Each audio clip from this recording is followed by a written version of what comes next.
ہم کو اداس کر کے مہمان جا رہا ہے، آنے کا کر کے وعدہ رمضان جا رہا ہے۔ رحمت کا یہ سمندر، یہ برکتوں کا دریا، رحمت کا یہ سمندر، یہ اللہم بارک علی محمد وعلی آل محمد صلی اللہ علیہ وسلم کما بارکت علی ابراہیم وعلی آل ابراہیم انک حمید مجید۔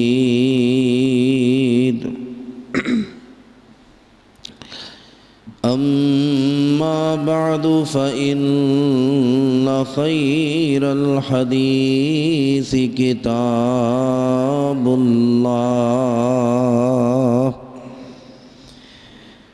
وخیر الحدی ہدی محمد صلی اللہ علیہ وآلہ وسلم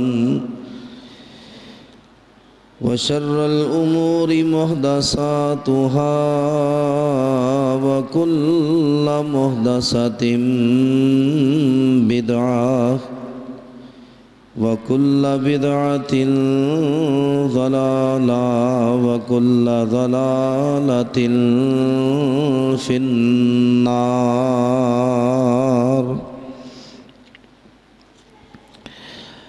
اعوذ باللہ السمیع العلیم وبوجہہ الکریم وسلطانہ القدیم من الشیطان الرجیم، بسم اللہ الرحمن الرحیم۔ یوم ينفخ في الصور فتأتون أفواجا وفتحت السماء فكانت أبوابا وسيرت الجبال فكانت سرابا۔ صدق اللہ العظیم۔ ہر قسم کی حمد و ثنا، تعریفات، تحمیدات، تسبیحات، تمجیدات اللہ وحدہ لا شریک کی ذات اقدس و اکمل کے لائق ہے، جو ہم سب کا پالنے والا ہے، ہم سب کا مشکل کشا ہے، ہم سب کا حاجت روا ہے، ہمارے بگڑے الجھے معاملات کو سلجھانے اور سنوارنے والا ہے، ہمارا مالک ہے، ہمارا روزی رسا ہے، ہمارا خالق ہے۔ حمد و ثنا کے بعد بے شمار لاتعداد ان گنت بے حد و حساب درود و سلام ہو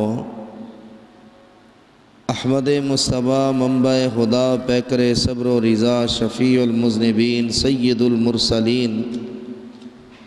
المرسلین، امام الانبیاء، امام الاتقیاء، امام الزاہدین، امام المجاہدین، سید الانبیاء جناب حضرت محمد مصطفیٰ صلی اللہ علیہ وآلہ وسلم کی ذات گرامی پر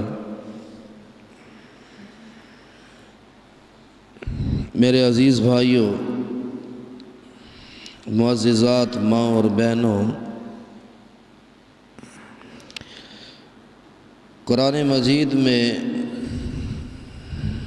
اللہ رب العالمین نے حشر کے دن کا نقشہ خود کھینچا، ہم تک پہنچایا، ہمیں خبردار کیا کہ وہ دن بڑا سخت دن ہے، اور اس دن کی سختی کی حالت یہ ہے کہ دنیا میں جو انسان اپنے دوست پر اپنی جان قربان کرتا ہے، یا ماں اپنے بیٹے پر 1000 بار صدقے اور قربان ہوتی ہے، یا باپ بے پناہ محنت و مشقت کرتا ہے اس لیے کہ بیٹے کا چہرہ مرجھایا اور کملایا ہوا میں دیکھ نہیں سکتا، ہزاروں سے لڑتا ہے، رشتے ناتے توڑتا ہے، جوڑتا ہے، میری اولاد کو کوئی کچھ نہ کہے۔ اس دن کی سختی یہ ہے کہ یہ تمام رشتے، یہ تمام تعلقات بکھر جائیں گے۔ یوم یفر المرء من اخیہ وامہ وابیہ وصاحبتہ وبنیہ، نام لے لے کر اللہ نے گنوا دیا کہ خاوند اپنی بیوی سے الگ ہوگا، ماں اپنے بیٹے سے الگ ہوگی، بھائی اپنی بہنوں سے اور بہنیں اپنے بھائیوں سے الگ ہوں گے، بھاگیں گے، صرف الگ نہیں ہوں گے، بھاگیں گے انہیں دیکھ کر کہ انہیں کچھ دینا نہ پڑ جائے۔ رسول کریم علیہ الصلاۃ نے فرمایا موت بڑی سخت چیز ہے، کون بتائے جان کے نکلتے وقت، کون آوازیں دے کہ لوگوں آؤ میں تمہیں بتاؤں کہ جان کا نکلنا کیا۔ نبی علیہ الصلاۃ نے اسی لیے فرمایا ذکروا موتا عند موتاکم لا الہ الا اللہ، کہ جب تمہارا کوئی عزیز، تمہارا کوئی پیارا، تمہارا کوئی اپنا وفات پا رہا ہو، جان نکل رہی ہو، تو لا الہ الا اللہ اس کے قریب بیٹھ کر پڑھو، اسے تلقین کرو پڑھنے کی، اسے تلقین کرو کہ جان کے نکلنے کے عمل میں وہ لا الہ الا اللہ کہہ دے۔ من کان آخر کلامہ لا الہ الا اللہ دخل الجنہ، کہ جس کی زبان پہ آخری الفاظ لا الہ الا اللہ تھے اللہ اسے جنت عطا فرما دے گا۔ لا الہ الا اللہ بھی پڑھنا بڑا مشکل ہے، اس کے لیے پوری زندگی لا الہ الا اللہ پہ چاہیے، ایسے نہیں کہ ہر کوئی اسے پڑھ دے۔ بہت سارے ایسے بھی دیکھے کہ تلقین لا الہ الا اللہ کی ہے اور وہ گالیاں دیتے ہوئے دنیا سے چلے جاتے۔ خیر، آپ نے فرمایا موت بڑی سخت چیز ہے، جس نے ساری زندگی پریشانیوں میں گزاری، تکلیفوں میں گزاری، مصیبتوں میں گزاری، جو یہ کہہ دے کہ میں نے کبھی سکھ کا ایک سانس بھی دنیا میں نہیں لیا، مجھ پر اتنی تکلیفیں آئی، جب جان نکلتی ہے تو وہ کہتا ہے اللہ یہ ساری دنیا کی تکلیفیں ایک طرف ہے، جان سے نکلنے جیسی کوئی تکلیف نہیں ہے۔ اس سے بڑی تکلیف کیا ہوگی؟ ایک ایک ریشے سے جان کو کھینچا جا رہا ہے، نکالا جا رہا۔ اور اب میں جو اپنے موضوع کی طرف آ رہا، آپ علیہ السلام کی یہ حدیث ہے، جان کا نکلنا بڑا تکلیف دہ عمل ہے، اور آپ نے فرمایا جب سور پھونکا جائے گا اور قبروں سے لوگ اٹھائے جائیں گے تو یہ قبر سے اٹھنے والا جس نے یہ کہا تھا کہ دنیا میں نے کبھی سکون نہیں لیا، لیکن وہ تکلیفیں بھی کچھ نہیں، صحیح تکلیف تو مرنے کی تکلیف ہے، اب یہ اپنے الفاظ بدل رہا ہے، اللہ تیری ذات کی قسم ہے جان کا نکلنا بھی کوئی تکلیف دہ عمل نہیں تھا، تکلیفیں تو میں آج کے دن دیکھ رہا، تکلیفیں تو حشر کے میدان کی ہے، تکلیفیں تو میدان معاشر کی ہے۔ یا اللہ دنیا کی تکلیف کوئی تکلیف نہیں، اور دیکھ رہا ہوں کہ سورج سوا نیزے پہ لا کر کھڑا کر دیا گیا ہے، یہ تو جان کے نکلنے سے بھی زیادہ تکلیف دہ عمل ہے۔ سیدہ عائشہ رضی اللہ عنہا رو رہی تھی، آنکھیں سرخ ہے، دوپٹہ بھیگ رہا ہے۔ آپ نے فرمایا ما یبکی کہ یا عائشہ، عائشہ تجھے کس نے رلایا، کیوں رو رہی ہو؟ وہ ہزاروں بار جنت کی بشارتیں لینے والے ہمارے پاس ہے کیا؟ ہم تو اپنے آپ کو چیک کریں، ٹٹولیں تو ہم خود یہ فیصلہ کر سکتے ہیں کہ ہم سے بڑا تو کوئی گناہگار نہیں ہے۔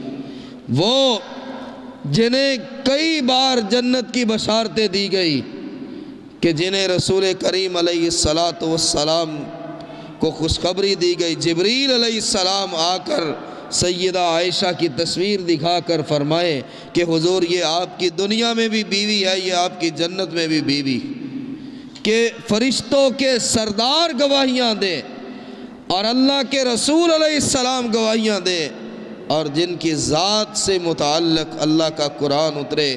وہ عائشہ دوپٹہ بھیگا ہے اور کیا فرماتی ہیں؟ اللہ کے نبی آج بیٹھے بیٹھے جہنم کا خیال آیا، بیٹھے بیٹھے دوزخ کی آگ یاد آئی، فبکیت، اور میں رونے لگ گئی۔ اور نبی علیہ السلام نے ایک موقع پر سیدہ عائشہ رضی اللہ عنہ نے پھر سوال کیا، اللہ کے رسول جس دن کی سختی کا آپ ذکر کرتے ہیں، اور ذکر کیسے ہے؟ میں ایک جگہ پڑھ رہا تھا، سیدنا ابو بکر صدیق رضی اللہ عنہ رسول کریم علیہ السلام کی داڑھی مبارک کو ہاتھ لگاتے ہیں، محبت تھی، پیار تھا۔ فرمایا اللہ کے رسول آپ کی داڑھی میں تو سفید بال اتر رہے، اللہ کے رسول علیہ السلام آپ تو بوڑھے ہو رہے ہیں۔ فرمایا ابو بکر مجھے قرآن کی ان صورتوں نے بوڑھا کر دیا جس میں قیامت کا ذکر کیا گیا، ابو بکر مجھے ان صورتوں نے بوڑھا کیا کہ جس میں اللہ نے حشر کے دن کی سختیوں کا ذکر کیا۔ رسول کریم علیہ السلام سے ماں عائشہ پوچھتی ہے اللہ کے رسول علیہ السلام اس دن کی حیت کیا ہے؟ فرمایا عائشہ 3 مقام ایسے ہیں کہ کوئی کسی کو یاد نہیں رکھے گا، کوئی کس لیول کا ہو، عمل کے معاملے میں وہ کتنا بڑا ہو، کوئی کسی کو یاد نہیں رکھے گا۔ عند المیزان، ایک تو وہ ہے جب میزان لگایا جائے گا، جب نامہ اعمال کو تولا جائے گا، جب گناہ اور نیکیاں ایک ایک پلڑے میں رکھی جائے گی، اور گناہگار کو تو پتہ ہوگا کہ جو میرے نامہ اعمال اب تولے جا رہے ہیں میرے مقدر میں کیا ہے، میرا فیصلہ کیا ہونے والا۔ اسی لیے دنیا کے معاملے میں جس نے اس صرف قیامت کے دن کو سامنے رکھ لیا وہ اپنی ساری زندگی کو صحیح کر لیتا۔ سلطان ملک شاہ سلجوقی، سلجوقوں کا ایک بادشاہ تھا، سلجوق بادشاہ تھا، وہ اپنی فوج کے ساتھ ایک جگہ حملہ کرنے کے لیے نکلا۔ اس کے سپاہی جنگل میں داخل ہوئے، دیکھا ایک گائے چر رہی ہے، گھاس کھا رہی ہے، بھوک لگی ہوئی تھی، کہنے لگے یہ گائے جنگل میں ہے، کون اس کا مالک ہوگا، اسے ذبح کرو اور اس کے کباب بنا کر کھاتے۔ گائے کو پکڑا، ذبح کیا، اور وہ فوج جو سپاہی تھے وہ اب کھا گئے اسے۔ تو پتہ چلا اس گائے کی تلاش میں ایک بوڑھی بیوہ عورت نکل آتی، اپنی گائے کو تلاش کرتے ہوئے فوجیوں کے پاس پہنچی، کہا اماں ہمیں کیا معلوم تھا؟ اس نے کہا یہ تو میری گزران تھی، زندگی کی دنیا کی گزر بسر تو میں اس کے ساتھ کرتی تھی، ہائے تم نے اسے ذبح کر دیا۔ سپاہیوں نے اس کی ایک نہ سنی۔ ایک شخص نے کہا کل سلطان ملک شاہ سلجوقی وہ فلان نہر کے کنارے سے اس کے پل سے گزرے گا، اگر تم نے بات کرنی ہے تو بادشاہ سے بات کرو، وہ نیک آدمی ہے، وہ اس کا تمہیں معاوضہ دے سکتا ہے۔ یہ بوڑھی عورت صبح ہوئی تو اس نہر یا دریا کے پل پہ جا کھڑی ہوئی۔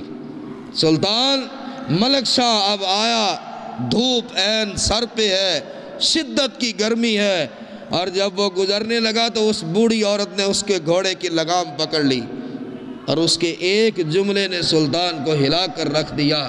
وہ بوڑھی بیوہ عورت کہتی ہے سلطان حساب یہاں دینا ہے کہ قیامت کے دن کے لیے مؤخر کر دو؟ حساب لینے آئی ہوں، یہاں دو گے یا اللہ کی عدالت میں؟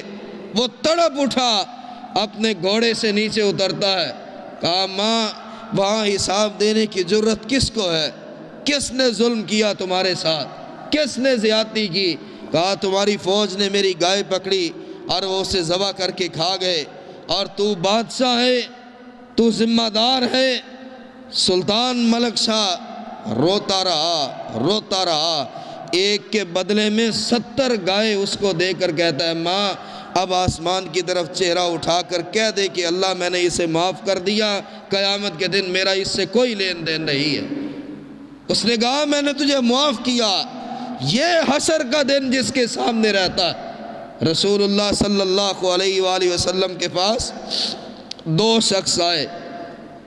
ایک کہنے لگا اللہ کے رسول علیہ السلام یہ میرا بھائی ہے، یہ چھوٹا بھائی ہے، میں اس کا بڑا بھائی ہوں، زمین کا معاملہ ہے، تنازع ہمارا بڑھ رہا ہے، یہ جو مدینے میں فلاں کونے پہ فلاں پلاٹ ہے میں کہتا ہوں میرا ہے، میرا بھائی کہتا ہے یہ میرا ہے، اللہ کے نبی علیہ السلام ہمارا فیصلہ تو کر دے۔ ہم نے کتنے ایسے معاملات کیے ہوتے، آپ نے فرمایا رک جاؤ، فیصلہ کروانے سے پہلے سن لو، تم ہو سکتا ہے اپنے دلائل کچھ اس انداز سے پیش کرو کہ مجھ سے غلط فیصلہ کروا لو، لیکن یاد رکھنا ناحق جو زمین لے گا وہ قیامت کے دن اپنی گردن پہ اٹھا کے آئے گا۔ اور ایسے کتنے ہی ہوں گے، سینکڑوں ہزاروں نہیں لاکھوں، جنہوں نے اپنی گردن پہ 7 آسمان زمینوں کو اٹھایا ہوگا۔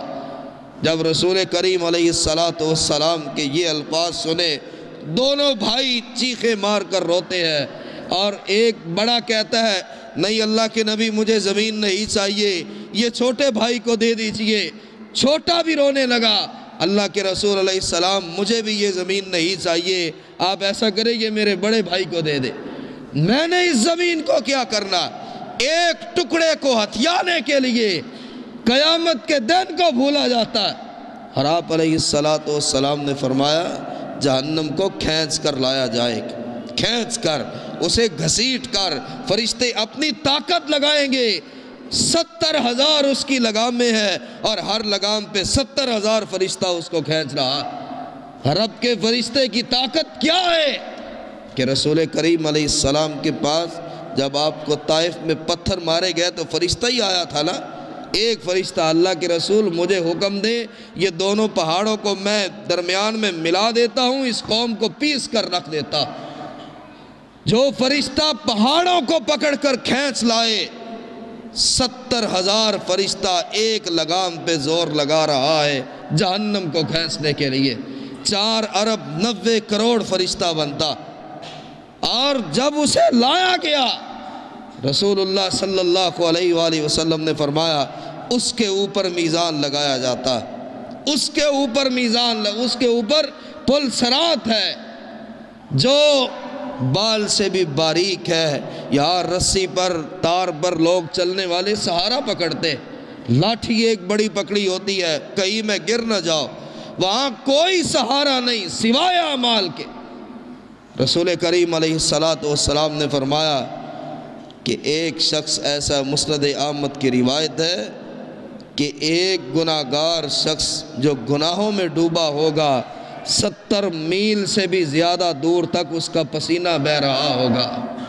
آپ اندازہ تو کریں کہ یہاں سے اس مسجد سے یہاں مانا والا سے 70 میل کہاں تک بنتے ہیں؟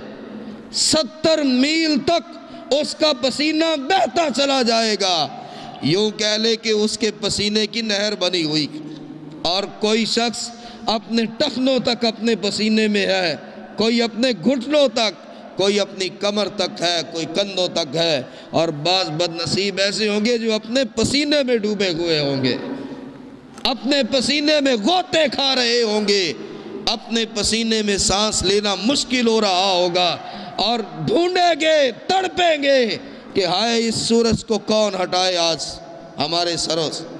زمین تانبے کی طرح تپ رہی ہے اور رب العالمین اللہ کریم اپنے عرش پہ مستوی، رب العالمین سامنے ہے، عرش لایا جا رہا ہے اور ایک الفاظ لمن الملک اليوم این الجبارون این المتکبرون۔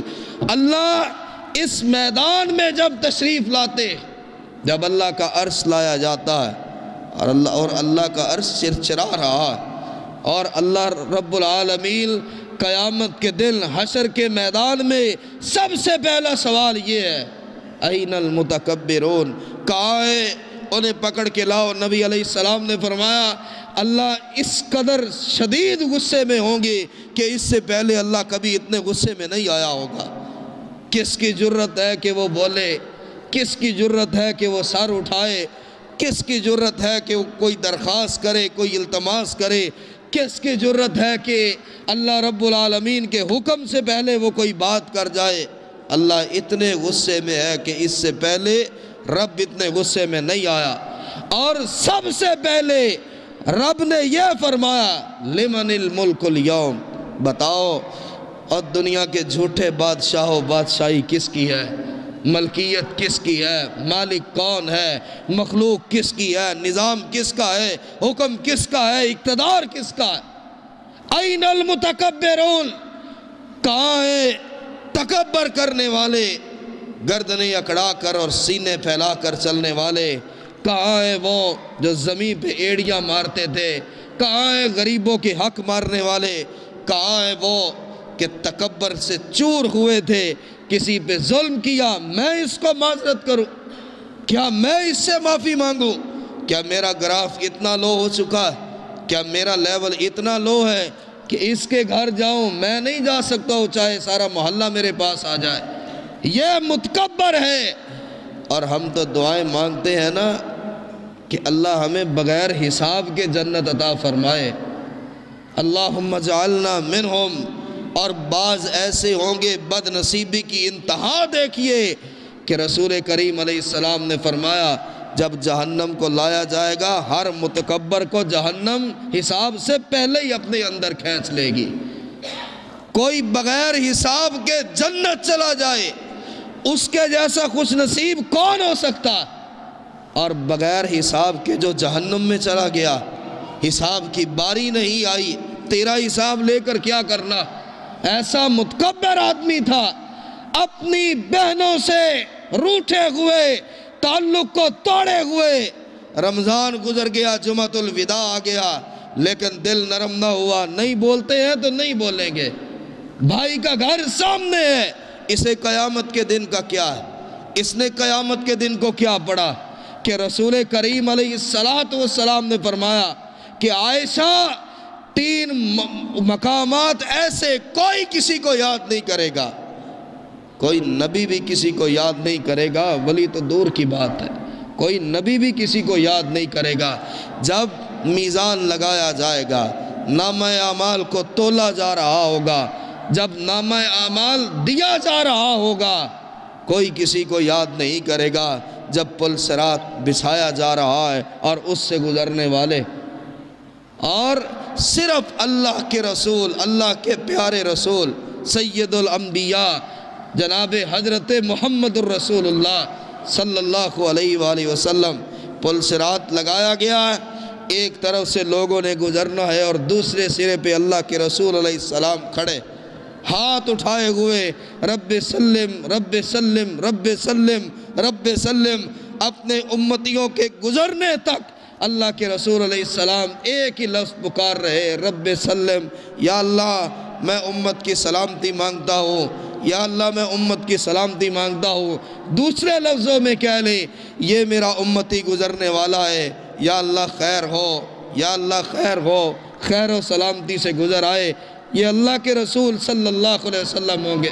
اور جس نبی کی سنتوں کو مشروع کیا جاتا ہے، پسے پس ڈالا جاتا ہے، جس نبی کی بات آئے تو ہم خاندان کی بات سامنے لے آئے۔ اب کیا کرے جی، معاشرہ ہے، اب کیا کرے، خاندان ہے، رب کعبہ کی قسم ہے، کوئی ولی، کوئی پیر، کوئی پیشوا وہاں کام نہیں آئے گا، صرف حضرت محمد الرسول اللہ صلی اللہ علیہ وسلم۔ اور میں نے ایک جگہ پڑھا حدیث کی کتاب میں، اور لوگوں ایک بار نہیں، دو بار نہیں، 7 بار اللہ کے رسول اللہ کے عرش کے پاس جا کر سجدہ ریز ہوں گے، 7 بار۔ اور ایک جگہ پر یہ ہے کہ جب رسول اللہ صلی اللہ علیہ وسلم حشر کے میدان میں جب امتیں آئیں گی، آدم علیہ السلام کے پاس، نوح علیہ السلام کے پاس، ابراہیم علیہ السلام کے پاس، موسیٰ علیہ السلام کے پاس، عیسیٰ علیہ السلام کے پاس، اور عیسیٰ کہیں گے اور بھاگتے بھاگتے کہاں تک جاؤ گے؟ جس نبی کے پاس چاہو چلے جاؤ، انکار ملے گا، جاؤ سید الانبیاء کے پاس چلے جاؤ، وہی آج سفارش کر سکتے ہیں۔ اور رسول اللہ صلی اللہ علیہ وسلم فرماتے میں ایک طویل سجدہ کروں گا، کس کے لیے؟ کہ میری امت پسینوں میں ڈبکیاں کھا رہی ہے، میری امت کے پاؤں میدان محشر کی زمین پہ نہیں لگ رہے، میری امت کے سر پہ سورج سوا نیزے پہ لا کر کھڑا کر دیا گیا، امت رو رہی ہے، بچے رو رہے ہیں، لوگ پریشان ہیں، آتش آتش کی چیخیں ہیں، ہائے پیاس، ہائے پیاس، پانی کہاں سے ملے، کون ہمیں پانی لا کر دے؟ یہ دھوپ میں کوئی تھوڑی دیر کھڑا ہو جائے، پیاس سے اس کی حالت بری ہو جاتی، کوئی ننگے پاؤں اس فرش پہ کھڑا نہیں ہو سکتا، کوئی ننگے پاؤں باہر گلی میں کھڑا نہیں ہو سکتا کہ سورج عین سر پہ آیا ہوا۔ اور رسول کریم علیہ السلام سجدہ کریں گے۔ ایک روایت میں ہے یہ جو ہمارے دنیاوی دن ہے 7 دن اور 7 راتوں جتنا طویل سجدہ اللہ کے رسول کریں گے، 7 دن اور 7 راتیں طویل سجدہ کریں گے۔ اور اللہ کے رسول علیہ السلام ان الفاظ سے اللہ کی تعریف فرمائیں گے جو اللہ نے اس وقت سمجھائے اور سکھلائے ہوں گے، جو اس وقت ذہن میں آئے ہوں گے۔ 7 دن اور 7 راتیں، اتنا طویل سجدہ، اتنا طویل سجدہ کس کے لیے؟ ارفع رأسک یا محمد صلی اللہ علیہ وسلم۔ جب اتنا لمبا سجدہ ہو گیا تو اللہ فرمائیں گے اب اپنا سر اٹھائیے، سل توتا، اب آپ سوال کیجئے، میں آپ کو عطا کروں گا۔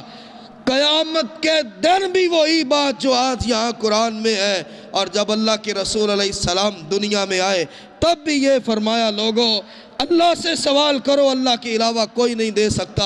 اور یہی بات چلتے چلتے آج میدان محشر پر آ کر ختم ہو رہی ہے کہ میدان حشر میں بھی یہی کہا جا رہا ہے، سل، آپ سید الانبیاء ہے، آپ نبیوں کے سردار ہیں، سوال کرنا آپ کی شان ہے، توتا اور عطا کرنا میں رب العالمین کی شان ہو۔ آپ اپنی شان سے مانگیے، میں اپنی شان سے عطا کرتا۔ واشفا تشفا، آپ سفارش کریں، ہم آپ کی سفارش کو قبول کریں گے۔ اور سفارش کس کی کہ یا اللہ میرے بیٹوں کو معاف کر دے؟ سفارش کس کی یا اللہ میری بیویوں کو جنت عطا فرما؟ سفارش کس کی کہ یا اللہ میرے اہل بیت کو جنت دے دے؟ سفارش کا لفظ جب آیا آپ نے فرمایا اللہم امتی امتی امتی۔ اللہ اتنے طویل سجدے کے بعد جو تیرا وعدہ ہے کہ سوال کر میں تجھے عطا کرتا ہوں، امتی امتی امتی، اللہ میری امت میری امت میری امت، اللہ اس کو بچا لے جہنم کی آگ سے۔ اور رسول کریم علیہ السلام نے فرمایا، اللہ فرمائیں گے میرے محمد کریم جتنے چاہو جہنم سے نکالو، اور رسول کریم علیہ السلام کھینچ کھینچ کر جہنم سے کھینچ کر جنت میں داخل کر رہے۔ اور پھر اللہ کے رسول علیہ السلام نے دیکھا ابھی میری امت کے لوگ جہنم میں پڑے ہوئے، یہ میدان حشر کی بات ہے، میدان حشر کی۔ اللہ کے رسول علیہ السلام دوڑتے ہوئے آئیں گے اور پھر اللہ کے عرش کے بعد سجدہ ریز ہو جائے۔ اب کیا ہے میرے نبی؟ اللہ کے رسول پھر فرمائیں گے اللہ ابھی میری امت کے بڑے لوگ جہنم میں ہیں۔ پھر سجدہ کیا، میرے نبی ہم آپ کو راضی کرتے ہیں، آپ پھر انہیں جتنے چاہے نکال لیجئے۔ اللہ کے رسول کھینچ کھینچ کر بازو پکڑ پکڑ کے جنت میں انہیں داخل کرتے ہیں۔ پھر نظر دوڑائی، پھر دوڑے ہوئے آئے، پھر اللہ کے عرش کے ہاں سجدہ ریز ہو گئے، پھر اللہ کی تعریف شروع کر دی۔ تیسری بار ہوئی، میرے نبی کیا چاہیے؟ اللہ میری امت کے بڑے لوگ ابھی جہنم میں ہے، نکالیے۔ پھر انہیں نکالا، جنت میں داخل کیا، حتیٰ کہ رائی کے دانے کے برابر بھی جس کے دل میں ایمان ہوگا، میرے نبی اب کیا چاہیے؟ 7ویں بار اللہ کے رسول دوڑتے ہوئے آئے، 7ویں بار، اور اللہ نے یہ فرمایا اسے بھی نکال لے جہنم سے جس کے دل میں ریت کے ذرے کے برابر ایمان ہے، جس نے زندگی میں ایک بار ہی کبھی لا الہ الا اللہ کہا، لیکن جو مشرک ہے، جس نے شرک کیا، جس نے رب کو چھوڑ کے کسی صاحب قبر سے مانگا، جس کی نیت یہ تھی اللہ بھی سنتا ہے، یہ قبر والا بھی سنتا ہے، نیت یہ تھی یہ اللہ کے ولی ہے، ہم اللہ سے بھی مانگتے ہیں اور ان کے ذریعے سے بھی مانگ لیتے ہیں، یا اللہ اس کے وسیلے سے، اس کے وسیلے سے، اس کے طفیل، اس کے طفیل، یہ وہ ہے جس نے اللہ کی ذات میں شرک کیا، جس نے اللہ کی ذات میں کسی کو شامل کیا۔ مکہ کا کوئی مشرک، ابو جہل، آپ مجھے کوئی دکھائے کتاب پوری دنیا پھر لے کہ ابو جہل اللہ کو نہ مانتا، ابو لہب اللہ کو نہ مانتا۔ قرآن نے گواہیاں دی، جب ان سے کہا جاتا ہے آسمان سے بارش کون برساتا ہے تو کہتے ہیں اللہ برساتا، جب انہیں کہا جاتا ہے یہ زمین اپنی فصلیں کیسے نکالتی ہے تو وہ کہتے ہیں جی اللہ نکالتا ہے۔ پھر کیا ہوا کہ اللہ نے انہیں مشرک کہا، اللہ نے انہیں ناقابل معافی کہہ دیا، مر گئے اس حالت میں، ہمیشہ ہمیشہ کے لیے جہنم میں ہوں گے۔ انہوں نے 360 اور بھی خدا بنائے، کہتے تھے وہ بڑا رب ہے، یہ چھوٹے رب ہے، ہم تو ان کی روحوں سے مانگتے، ہم تو ان کے وسیلوں سے مانگتے، ہم تو ان کے پاس اس لیے آتے۔ یہ 360 بزرگوں کی تصویریں تھی جو بیت اللہ میں بت رکھے تھے، کیا تھے؟ بزرگوں کی تصویریں بنی ہوئی۔ ہمارے ہاں اب دور اور ہے، ہم کیمروں سے بناتے ہیں، ایچ ڈی کیمروں سے بناتے ہیں، وہ پتھر سے بناتے تھے، مٹی سے بناتے تھے، اس طرح کی اور چیزوں سے بناتے تھے۔ وہ کہتے تھے یہ بزرگوں کی تصویر ہے کہ اولاد لینی ہو تو 1 نمبر 2 نمبر 3 نمبر 4 10ویں نمبر والے بزرگ کے پاس کھڑے ہو جاؤ، اس کے بت کے سامنے جاؤ اور دعا کرتے رہو تمہیں اولاد مل جائے، یہی تو عقیدے ان کے تھے۔ خیر، نبی علیہ السلام نے فرمایا لوگوں حشر کے دن کی سختی یہ ہے، حشر کے دن کی، کہ اللہ تعالیٰ اب اعلان فرمائیں گے کہ اے میرے فرشتوں جہنمیوں کو الگ کر دو، جنتیوں کو الگ کر دو، اور پوچھیں گے جہنمی اے میرے اللہ، فرشتے پوچھیں گے اللہ معیار کیا ہے؟ اللہ فرمائیں گے ہر 1000 میں سے 999 جہنم میں ڈال دو، ہر 1000 میں سے 999 جہنم میں ڈال دو، 1000 میں سے 1 جنت میں جائے۔ اور اس وقت لوگ چیخیں گے رب نفسی رب نفسی رب نفسی۔ یہ جب اعلان سنیں گے 1000 میں سے 999 جہنم کا اور 1 جنت میں جائے گا، ماں بھی کہے گی رب نفسی، باپ بھی کہے گا آج کوئی پرواہ نہیں اولاد کی، جس کے لیے حلال بھی کمایا حرام بھی کمایا، ایک بیٹے کو مکان بنا کر دیا، اب رشوت لے لو، اب ہیرا پھیری کرو، اب خیانتیں کرو، دوسرا بھی بیٹا ہے اس کو بھی تو بنا کر دینا ہے۔ یہ بات سننے کے بعد کہ 1000 سے 999 جہنم میں جائے گا، باپ بھی کہتا ہے رب نفسی، اللہ صرف مجھے بچا، بیٹا کہتا ہے اللہ صرف مجھے بچا، ماں کہتی اللہ صرف مجھے بچا، بھائی اور بہنیں قربان ہوتی ہیں بھائیوں پر دنیاوی زندگی میں، یہ بہنیں بھی کہیں گی اللہ صرف مجھے بچا۔ کون؟ تو یہاں اپنے معاملات کو صحیح کرو نا، یہاں اپنے معاملات کو دیکھیے۔ جس بیٹے کے لیے 100 ہیرا پھیریاں کی، جس بیٹے کے لیے حرام کمایا، جس بیٹے کو حرام کھلایا، وہ بیٹا تو قیامت کے دن آپ سے بھاگ جائے گا، وہ تو کہے گا اللہ ساری کائنات جہنم میں چلی جائے مجھے اس کی پرواہ نہیں، مجھے تو فکر یہ ہے کہ میں جنت میں جانا چاہتا، میں جنت میں جانا چاہتا۔ اور اس دن رسول اللہ صلی اللہ علیہ وآلہ وسلم حوض پر تشریف فرما ہوں گے، حوض کوثر اور جام کوثر، یہ کیا ہے؟ یہ ایک جمعہ انشاءاللہ میں رکھوں گا کہ آپ نے فرمایا آسمان کے ستاروں کے برابر یا اس سے بھی زیادہ پیالے ہوں گے، کروڑوں کی تعداد میں، اربوں کی تعداد میں پیالے ہوں گے، اور میری امت آئے گی اور میں فرشتوں سے کہوں گا آنے دو، یہ میری امت ہے، پہچان لوں گا۔ ہزاروں لاکھوں امتیں ہوں گی لیکن میں پہچانوں گا۔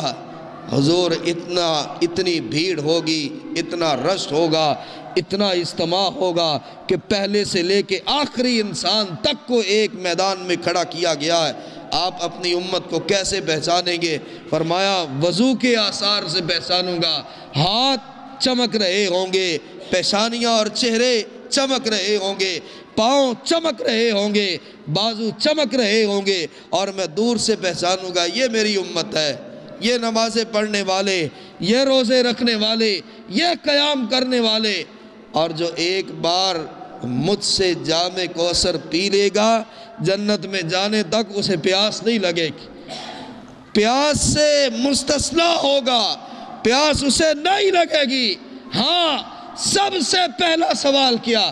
سب سے پہلا سوال اللہ اپنے حقوق میں سے جو سوال کرے گا، اول ما یحاسب یوم القیامت الصلاۃ۔ میرے بھائیو، کتنے ایسے یہاں ہوں گے، میں تو نہیں چاہوں گا اگر میں ایک لمحے کے لیے یہ کہہ دو کہ جو نمازیں آج تک 5 نہیں پڑھتے رہے وہ اپنے ہاتھ کھڑے کرے، آپ صبح کی محسوس کریں گے، آپ کہیں گے ہمارے خطیب نے ہماری انسلٹ کر دی، یار یہ بھی کوئی موقع تھا، لوگوں کے سامنے ہمیں شرمندہ کر دیا، یہ بھی کوئی معاملہ تھا، ہم سے الگ میں پوچھ لیتے۔ اول ما یحاسب یوم القیامت الصلاۃ۔ اب اللہ تعالیٰ فرمائے گا میرے حقوق میں سے جو سب سے پہلا سوال ہے، بتا میرے بندے تیری نمازوں کی پوزیشن کیا؟ بتا نمازیں پڑھتا رہا؟ سب سے پہلا سوال، سب سے پہلا سوال۔ کوئی ظہر پڑھتا ہے تو عصر نہیں پڑھتا، من ترک صلاۃ العصر متعمدا فکأنما وطر اہلہ و مالہ۔ آپ نے فرمایا جس نے عصر کی نماز چھوڑی گویا اس کا مال، جائیداد، اولاد، بیوی، بچے، خاندان، اس کا سب کچھ تباہ ہو گیا۔ اتنا نقصان اس پر نہیں جتنا نقصان عصر کی نماز چھوڑنے پر اس کو ہوا۔ اور اللہ پوچھ رہا ہے بتا تیری نماز کیا؟ اور ایک حدیث میں یہ ہے اگر نماز صحیح نکلی تو باقی عمل بھی صحیح ہو جائے گی، اگر نماز ہی صحیح نہ نکلی، اس زندگی میں نمازی نہ بن سکے، ہمیں کام ہے، ہمیں کام ہے، ہمیں مصروفیت ہے۔ تبلیغی جماعت کا ایک آدمی تھا، میں سن رہا تھا ایک شیخ الحدیث سے کہ ہم ایک بہت بڑے بزنس مین کے پاس گئے، ہم نے کہا بھائی آؤ مسجد، ہم بھی آئے ہیں، کچھ دین کی بات کریں گے، کچھ قرآن کی تعلیم کی بات کریں گے، چلے آپ نماز پڑھنے ہی آ جائے۔ کہنے لگا تم نماز کی بات کرتے ہو، میرے پاس مرنے کا وقت بھی نہیں ہے، میں اتنا مصروف ہوں، اتنا بیزی ہوں، اتنا کاروبار پھیلا ہے، اور تم لوگ یہ بستر اٹھا کے اور آ جاتے ہو، اور میرے پاس تو مرنے کا وقت بھی نہیں۔ یہ بات ابھی ہوئی، چند لمحے نہیں گزرے، سڑک کراس کرتے ہوئے گاڑی کا ٹائر اس کے سر سے گزر جاتا۔ انہوں نے کہا دیکھا تو کہتا تھا مرنے کا وقت بھی نہیں، تجھے یہ نہیں پتا موت تیرے سر پہ آ کھڑی۔ یہ کام چلتے رہیں گے، یہ کاروبار چلتے رہیں گے، یہ دنیا اسی طرح چلتی رہے گی۔ کوئی بیٹا ایسا نہیں جو دن رات اپنے باپ کی قبر پہ ہی کھڑا ہو کہ میں اپنے باپ سے محبت کرتا تھا میں یہاں ہی بیٹھوں گا۔ کوئی ماں ایسی نہیں جو دن رات اپنے بیٹے کی قبر پہ جا کر بیٹھ جائے۔ حالات کے ساتھ ساتھ یہ زخم بھی مندمل ہو جاتے، یہ زخم بھی بھر جاتے۔ کون آپ کو یاد کرے گا؟ سیدنا امام عبید ابن عمر رحمت اللہ علیہ تابعی تھے، اور اتنے نیک لوگ ان کی نیکی کی مثال دیتے۔ اور اسی شہر میں ایک عورت تھی جو یہ سمجھتی تھی کہ مجھ سے خوبصورت عورت اور کوئی نہیں۔ ایک دن وہ بنی سمری اور اپنے شوہر کے سامنے آ کر کہتی ہے کوئی ایسا اس شہر میں کہ جو میری طرف دیکھے اور فتنے میں مبتلا نہ ہو؟ خدا نے مجھے وہ خوبصورتی عطا کی ہے، میں جسے دیکھوں فتنے میں مبتلا کر دوں۔ ناز سے، تکبر سے اس نے کہا، اپنے شوہر سے ہی بات کرتی ہے کوئی ایسا جو میری طرف دیکھے اور فتنے میں مبتلا نہ ہو، جو میری خواہش نہ رکھتا ہو۔ شوہر مسکرایا، اس نے کہا اور کسی کا تو پتہ نہیں، امام عبید ابن عمیر کے پاس چلی جا، مجھے وہ شخص ایسا ہے جو کبھی تیرے حسن کے فتنے میں نہیں آ سکتا۔ اس نے کہا ایسی کون سی بات؟ کہا جاؤ، اجازت دیتا ہوں، تجربہ کرو، آزماؤ۔ وہ مکمل میک اپ کر کے، اپنی خوبصورتی کو ظاہر کر کے، برقع اس نے پہنا اور مسجد میں چلی جاتی۔ مسجد نبوی میں امام عبید ابن عمیر درس حدیث دے رہے، سنتی رہی۔ جب حلقہ اٹھ گیا، اس نے پیغام بھیجا کہ جی ایک عورت ہے، تنہائی میں آپ سے بات کرنا چاہتی، ایک مسئلہ پوچھنا چاہتی۔ امام عبید ابن عمیر رحمۃ اللہ علیہ تنہائی میں آئے، ایک کونے میں آ کر کھڑے ہو گئے۔ یہ عورت آئی، آپ نے پوچھا بی بی کیا مسئلہ پوچھنا چاہتی ہو؟ نقاب الٹ دیا، اپنے چہرے کو ننگا کیا اور کہنے لگی عبید ابن عمیر میری طرف دیکھو تو صحیح، میری طرف دیکھو تو صحیح، میں آپ کے لیے آئی، آزمائش تھی۔ امام عبید ابن عمیر نے کہا او بی بی ٹھیک ہے، میں تیری طرف متوجہ ہوتا ہوں، صرف 3 سوال کروں گا، 3 سوالوں کا جواب دے دو، میں تمہاری طرف متوجہ بھی ہوتا، تو جو کہے گی میں تیار ہوں، میں حاضر ہوں، لیکن میرے 3 سوالوں کا صرف جواب دو۔ کہنے لگی خوش ہوئی، میرا خاوند ایسے ہی باتیں کرتا تھا کہ لوگ بڑے اللہ والے ہیں، لوگ بڑے اللہ کے ولی، یہ بھی میرے حسن میں مبتلا ہوا۔ کہنے لگی پوچھئے۔ کہا پہلا سوال، کیا جس وقت تیری جان نکل رہی ہو، فرشتہ تیرے جسم سے جان کھینچ رہا ہو، کیا تو اس وقت پسند کرے گی کہ میں تیرے ساتھ برائی کروں؟ کیا اس وقت تجھے یہ پسند ہوگا کہ تو گناہ کرتے ہوئے مر جائے؟ اس عورت کی آنکھوں میں آنسو آ گئے، کہنے لگی جان کے نکلتے وقت کون یہ پسند کرتا ہے کہ کوئی اس کے ساتھ برائی کرے، یا وہ گناہ میں ملوث ہو، یا وہ گناہ کر رہا ہو؟ تو عبید ابن عمیر کہتے بی بی تجھے پھر کیا پتا کہ جو فتنہ تو لے کر آئی یا برائی کا ارادہ لے کر آئی، تجھے کیا معلوم کہ موت تیرے سر پہ نہ کھڑی ہو؟ دوسرا سوال یہ ہے کہ جب قبر سے اٹھایا جائے، تو میدان محشر میں پہنچ جائے اور تیرے نامہ اعمال تولنے شروع کر دیے جائے، نیکی رکھی جا رہی ہو، گناہ بھی رکھے جا رہے ہو، ایک پلڑے میں نیکی رکھی جا رہی ہے، دوسرے میں گناہ رکھے جا رہے ہیں، اس وقت تو یہ پسند کرے گی کوئی تیرے ساتھ گناہ کرے، کوئی تیرے ساتھ تعلق رکھے؟ اس بی بی کی چیخ بلند ہوئی، کہنے لگی اس وقت تو ہر بندہ یہ دیکھ رہا ہوگا، ہائے میرے گناہ کتنے رکھے جا رہے، میری نیکیاں کتنی رکھی جا رہی، اس وقت تو نیکی کے بڑھنے کی خواہش ہوگی۔ کہا بی بی پھر تو گناہ کی دعوت کیسے لے کر آئی؟ آخری سوال یہ ہے کہ جس وقت نامہ اعمال تول دیے جائے اور تمہیں نامہ اعمال پکڑانے کے لیے رب کا فرشتہ آگے بڑھ رہا ہو، تجھے نہیں پتا وہ ابھی دائیں ہاتھ باہر نکالنے کا کہے گا یا بایاں ہاتھ کا حکم دے گا، یہ کہے گا کہ بایاں ہاتھ آگے کرو تو فیل ہو گئی ہے، یا یہ کہے گا دایاں ہاتھ پھیلاؤ تو کامیاب ہو گئی؟ کیا اس وقت چاہے گیا؟ کیا تیری یہ خواہش ہوگی کہ یہ جو فرشتہ بڑھتا آ رہا ہے اس سے پہلے میں ایک گناہ کر لوں؟ اس عورت کی چیخ بلند ہوئی، بے ہوش ہو کر گر جاتی، اور جب ہوش آئی اتنا روئی، اپنے گھر میں داخل ہوئی، مصلی بچھایا، کہا اللہ میں آج حشر کے دن کو سمجھ گئی کہ حشر کے دن کیسے ایک ایک نیکی کی ضرورت پڑے گی۔ یہاں یہ معاملہ ایسا ہے تو ایسا ہی رہے، کسی کا 100 دینا ہے، چلو وہ بھی بھول گیا، چلو میں بھی بھول گیا، اب اس نے کبھی مانگا ہی نہیں تو میں نے کیا دینا، اب اس نے کبھی تقاضا ہی نہیں کیا تو مجھے کیا ضرورت ہے دینے کی؟ اور میرے بھائیوں نیکیاں کھینچی جائیں گی، یہ جتنے لوگ دانستہ ہم نے بھلا دیے، اس کا یہ پیسہ دینا ہے، اس کا وہ پیسہ دینا ہے، اس کی یہ رقم دینی، اس کا سامان یہ تھا، ہم تو کہتے ہیں آنکھیں چرا جاتے ہیں، نہ اس نے مانگا نہ میں نے دیا۔ قیامت کے دن یہ 5-10 لوگ بھی نکل آئے، ساری زندگی کی نیکیاں لے جائیں گے، ساری زندگی کی نیکیاں لے جائیں گے۔ اور عبداللہ ابن مبارک رحمت اللہ علیہ جنہیں سید الاولیاء کہا جاتا ہے، ولیوں کا سردار، ایک شخص سے قلم لیا، خراسان گئے، خراسان سے ایک شخص سے قلم لیا، کہا حدیث لکھنی ہے یار، میرا قلم ٹوٹ گیا، مجھے قلم دے دیں، اور اس سے قلم لیا، حدیث لکھتے رہے، خراسان سے بغداد آ گئے، اور قلم کان کے ساتھ لگا ہوا۔ اچانک خیال آیا، کئی دن گزرے، لکھتے رہے، جب قلم دیکھا تو خیال کیا آیا یہ تو خراسان سے میں نے مستعار لیا تھا، یہ ادھار لیا تھا، اور وہ شہر چھوڑ کے اپنے شہر میں آ گیا۔ ہائے، اس نے اگر ایک قلم کا تقاضا کر دیا، ایک قلم کا، کیا بنے گا؟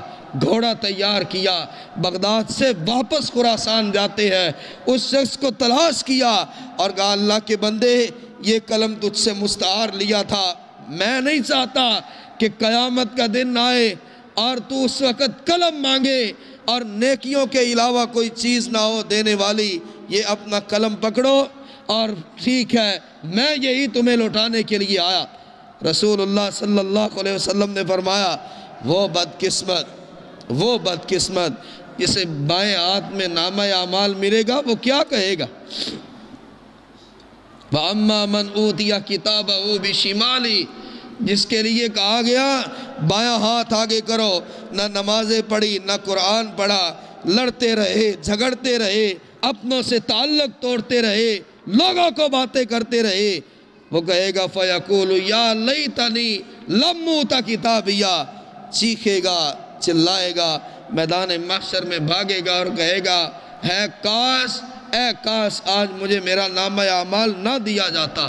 یہاں میٹرک کا 8ویں کا رزلٹ آئے، رزلٹ کارڈ ملتا ہے، آپ نے یہاں دنیا میں دیکھا ہوگا، آپ نے یہ پریکٹیکل آپ کر چکے ہیں کہ اگر نمبر تھوڑے آئے، فیل ہو گئے، رشتہ دار یہ بھی کہے نا رزلٹ کارڈ دکھاؤ، ہم چھپاتے ہیں، ہم بہانے بناتے ہیں، وہ تو جی گم ہو گیا، وہ تو جی ملا ہی نہیں ہے، رزلٹ کارڈ نہ کوئی دیکھ لے، یہ نہ دیکھے کہ میری کارکردگی کیا، اور یہ کہے گا یا لیتہا کانت القاضیہ ما اغنا عنی مالیہ، اے کاش مجھے موت آ جائے، اے کاش میں مر جاؤں کہ نامہ اعمال بائیں ہاتھ میں اور ساری دنیا کے لوگ مجھے دیکھ رہے ہیں، آج میرے مال مجھے کوئی کام نہ آیا، آج میری سلطانی اور حکمرانی کوئی کام نہ آئی۔ وَأَمَّا مَنْ أُوتِيَ كِتَابَهُ بِيَمِينِهِ اللہم اجعلنا منہم، وہ خوش نصیب جسے اس تپتے ہوئے دن میں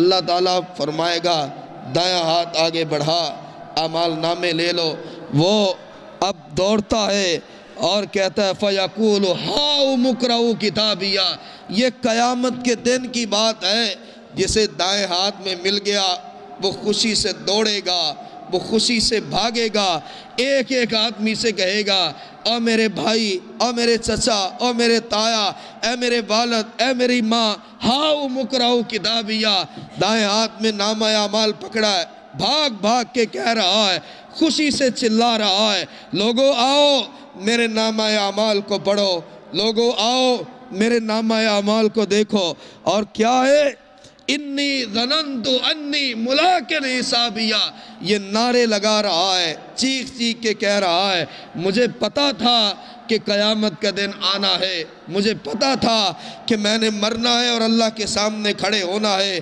انی ظننت انی ملاقٍ حسابیہ، مجھے پتا تھا ایک دن میں نے رب کے سامنے جانا ہے، میں محنت کرتا رہا، میں دنیا میں روتا رہا، میں آنسو بہاتا رہا، میں نمازیں پڑھتا رہا، میں نوافل پڑھتا رہا، میں صدقہ و خیرات کرتا رہا، میں اپنوں سے معافیاں مانگتا، میں پرایوں سے معافیاں مانگتا، میں کسی سے ادھار لیتا تو واپس کرتا، میں کسی سے قرض لیتا تو واپس کرتا، میں نے اپنی زندگی کو بے داغ کیا، کس لیے؟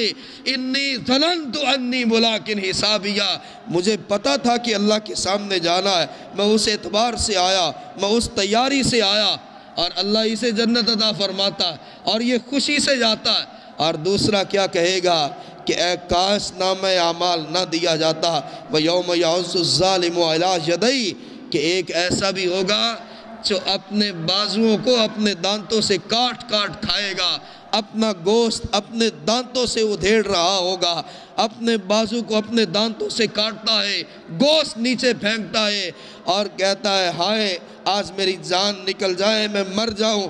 آج کے دن کی جیسی شرمندگی کبھی نہیں ہوئی کہ وہاں ایک دو لوگ مجھے گناہ کرتے دیکھ لے، میں ساری زندگی ان سے کنی کتراتا تھا، ادھر سے ادھر ہوتا تھا، وہ گلی میں گزر رہا ہو میں دوسری گلی میں چلا جاتا تھا، یار اس نے مجھے گناہ کرتے ہوئے دیکھا، شرمندگی بڑی ہے، اس کا سامنا کیسے کرو۔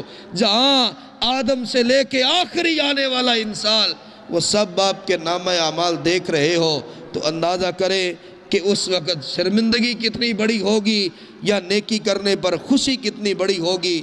اس دن کو ہمیں سامنے رکھنا چاہیے، کبھی گناہ کرتے ہوئے سامنے رکھے کہ فَمَن يَعْمَلْ مِثْقَالَ ذَرَّةٍ خَيْرًا يَرَهُ، اگر میں نے ذرے کے برابر بھی نیکی کی تو مجھے دکھائی جائے گی، اور ذرے کے برابر بھی گناہ کیا تو بھی مجھے دکھایا جائے گا۔